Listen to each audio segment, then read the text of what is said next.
हरिओम श्रीराम अंबज्ञ। माझं नाव गंगा चंद्रकांत देसाई, उपासना केंद्र बांधा।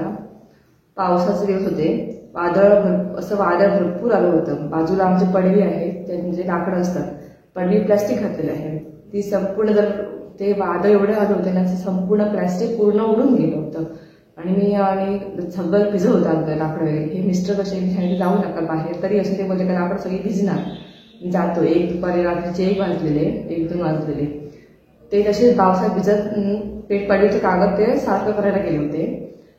मी सांगितलं जाऊ नको मला पण खूप मोठ्या गडगड पाऊस वारा सगळं चालू होतं।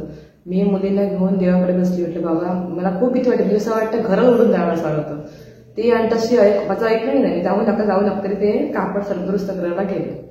आणि एवढाच आवाज आला, म्हणजे बाजूला आंब्याचं झाड आहे, झाडाचा जो खांदा भरपूर मोठा खांदा कैरा वगैरे लागल्या होत्या, तो खांदा मोडून अडकला अर्ध्यावरच।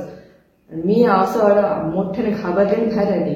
त्यांना म्हटलं अगोदर इकडे या, जरा 1 सेकंद पण नाही ते साईडला सरकलं इकडे आणि तो खांदा लगेच पडला। जर त्यांच्या अंगावर पडला असं ते मला वाटत नव्हतं, म्हणजे असं त्यांना दुखापत कधी झाली असेल, म्हणजे त्या संकटात बापूंनी त्यांना टाकलं, अडकून ती काढकार थांबायला त्यांना काय नव्हतं, नुसतं अडकून जरा लगायला राहिला होता तो खांदा। हे साईडला येऊन तो खांदा त्यांच्या हातावरच पडला, म्हणजे डोक्यावर पडला असता तो। बापू कृपेने त्यांचा जीव वाचला।